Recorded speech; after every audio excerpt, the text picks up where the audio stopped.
Hello friends, आज हम कक्षा 10 की हिंदी की किताब क्षितिज स्टार्ट कर रहे हैं। सबसे पहले हम काव्य खंड पढ़ेंगे जिसमें पद, दोहे, सवैये, छंद, कवित्य ये सभी हैं।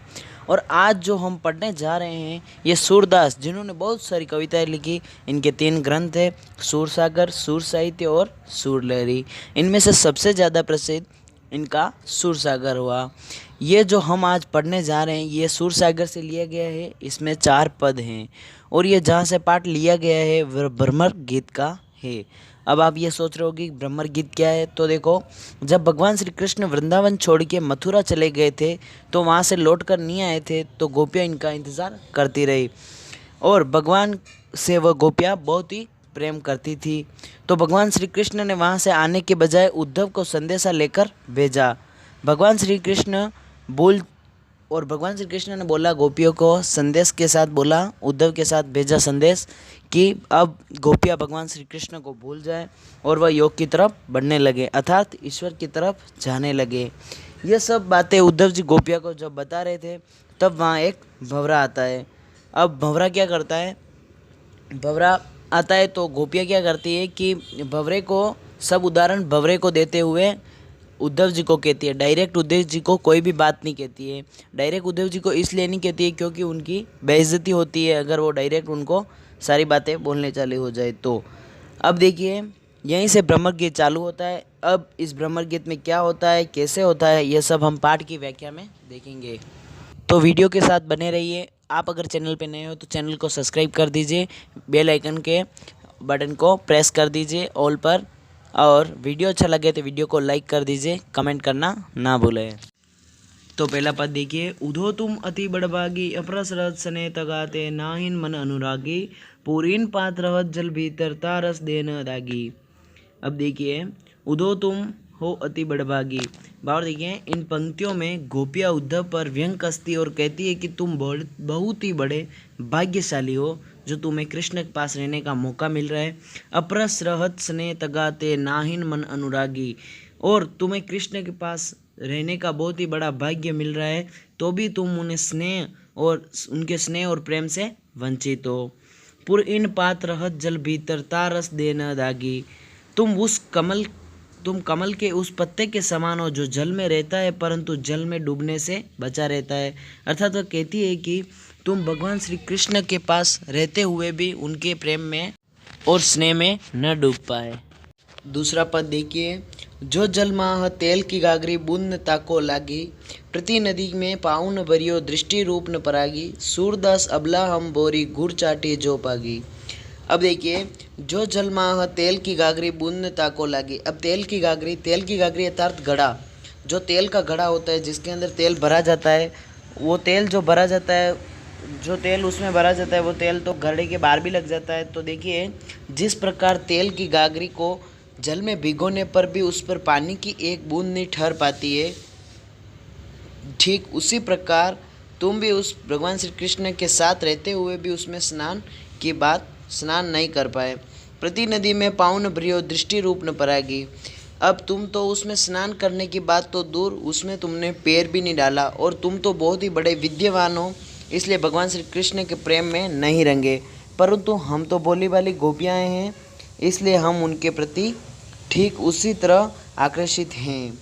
सूरदास अबला हम बोरी, गुड़ चाटी जो पागी। हम उसी तरह आकर्षित है जिस प्रकार चींटियाँ गुड़ को देखकर उनकी तरफ आकर्षित होने लगती है, और जब वह एक बार गुड़ पर चिपक जाती है तो वह उस गुड़ को तब तक खाती रहती है, उसके आखिरी दम तक खाती रहती है। हम उसी प्रकार भगवान श्री कृष्ण पर आकर्षित हैं। देखिए, मन की मन ही माज रही है, कहिए जाई कौन पे उदो, नाही परत कही, अवधि आधार आस आवन की, तन मन विदा सही।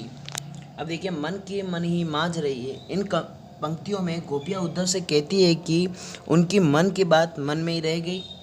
कहिए जाई कौन पे उदो, नाई परत कही। वे कृष्ण से बहुत कुछ कहना चाहती थी परंतु अब वे नहीं कह पाएगी।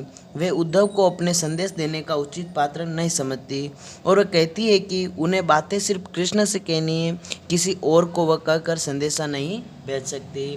अवधि आधार आस आवन की, तन मन विदा सही। वे कहती है कि इतने समय से कृष्ण के लौट कर आने की आशा को हम आधार मानकर तन मन हर प्रकार से विरह की ये व्यथा सह रही थी, ये सोचकर कि आएंगे तो हमारे सारे दुख जाएंगे। देखिए, अब इन जोग संदेश नी सुनी विरहिनी दही विरह दही जाती हुती गुराई जितही ते उतते धार बही सूरदास अब धीर धरही क्यों मजार न रही। अब देखिए, अब इन जोग संदेश ने सुनी विरहनी विरह दही, परंतु श्री कृष्ण ने हमारे लिए ज्ञान का योग संदेश भेजकर हमें और भी दुखी कर दिया है। हम विरह की याग में और भी जलने लगे हैं। चाहती हुती गुराई जिदीते उतते धार बही। ऐसे समय में कोई अपने रक्षक को पुकारता है, परंतु हमारे जो रक्षक है वही आज हमारे दुख के कारण है। हे उद्धव, अब हम धीरज क्यों धरे, कैसे धरें, जब हमारी आशा एकमात्र तिनका भी डूब गया। सूरदास अब धीर धरई क्यों मजार न लही। प्रेम की मर्यादा है कि हम प्रेम के बदले प्रेम ही दिया जाए, पर भगवान श्री कृष्ण ने हमारे साथ छल किया है, उन्होंने मर्यादा का उल्लंघन किया है। तीसरा पद देखिए, हमारे हरिल हारिल की लकड़ी मन करम वचन नंद नंदन उर यह दृढ़ करी पकड़ी जागत सोवत स्वप्न दीद दिवस निसी कान्हा कान्हा जकरी। देखिए, हमारे हरि हारिल की लकड़ी, इन पंक्तियों में गोपियाँ कहती है कि कृष्ण उनके लिए हारिल की लकड़ी है। जिस तरह हारिल पक्षी लकड़ी को टुकड़े को अपने जीवन का सहारा मानता है, उसी प्रकार श्री कृष्ण भी गोपियों के जीने का आधार है। मन क्रम वचन नंद नंदन उर यह दृढ़ करी पकड़ी, उन्होंने मन कर्म और वचन से नंद बाबा के कृष्ण को अपना माना है। जागत सोवत स्वप्न दिवस निसी कान्हा कान्हा झकरी, गोपियाँ कहती है कि वह जागते हुए, सोते हुए, दिन में, रात में, स्वप्न में हमारा रोम रोम भगवान श्री कृष्ण को जपता रहता है। देखिए, सुनत जोग लागत है ऐसो जो करुई ककरी सूतो ब्याधि हमको ले आए देखी सुनी न करी यह तो सुर तिनकी ले सौंपो जिनके मन में चक्री। देखिए, सुनत जोग लागत है ऐसो जो करुई ककरी, गोपियाँ कहती है कि उन्हें उद्धव का संदेश कड़वी ककड़ी के समान लगता है। सूतो ब्याधि हमको ले आए देखी सुनी न करी, कहती है कि हमें कृष्ण के प्रेम का रोग लग चुका है। अब हम आपके कहने पर योग का रोग नहीं लगा सकते, क्योंकि हमें तो इसके बारे में न कभी सुना है, न देखा है, न कभी इसको भोगा है। यह तो सुरतीन ही ले सौंपो जिनके मन में चकरी, आप तो जो यह योग संदेश लाए हैं वो उन्हें जाकर सौंपे जिनका मन चंचल हो, चूँकि हमारे मन में पहले कहीं और लोग लग चुका है। देखिए, चौथा पद देखिए, हरि है राजनीति पड़ी आए समुझी बात कहत मधुकर के समाचार सब पाए इक इति चतुर होते पहले ही अब गुरु ग्रंथ पढ़ाए बड़ी बुद्धि जानी जो उनकी जो संदेश पढ़ाए। देखिए, हरि है राजनीति पड़ी आए, गोपियाँ कहती है कि श्री कृष्ण राजनीति पढ़ ली है। समुझी बात कहत मधुकर के समाचार सब पाए इक इति चतुर होते पहले ही अब गुरु ग्रंथ पढ़ाए। गोपियाँ कहती है कि बात करते हुए कहती है, व्यंग पूर्वक कहती है कि वे तो पहले से ही बहुत चालाक थे, पर अब उन्होंने बड़े बड़े ग्रंथ पढ़ लिए हैं।